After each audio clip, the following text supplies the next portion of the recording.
নমস্কাৰ, মই এটি অনুভৱ তুলসীৰ কবিতা পাঠ কৰিব ওলাইছোঁ। কবিতাৰ শিৰোনাম দিনলিপি।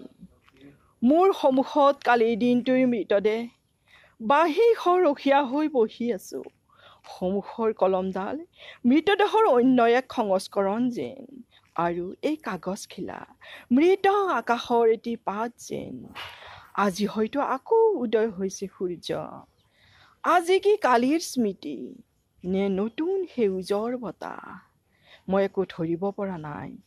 নিজৰ শটো টানি টানি আনি সদায় বহা ঠাইতেই বহিছোঁ। সাৰ পোৱা নাই, মই অচল। সময় গতিশীল নে একে ঠাইতে স্থবিৰ? ক'ৰ পৰা পাম গতিৰ নিশ্চয়তা? কাৰ প্ৰাণ আছে জনাৰ উপায় কি? সন্মুখৰ চাহকাপৰ হাত বাউলি মই বিশ্বাস কৰিব পৰা নাই। কোন ক'ত আছা হয়নে? আহাচোন, নিয়া গাড়ীক খবৰ দিয়া। সতী জয়মতী নগৰ, পাতখিয়া 25, 6 নম্বৰ উপপথ। এই ঠিকনা দিবা। এই ঠিকনাতে একাধিক মৃতদেহ গোট খাইছে। চব নিব লাগিব। গা ধুবলৈ গ'লোঁ, চেম্পু কৰিলোঁ, গোটেই গাত চাবোন সানিলোঁ।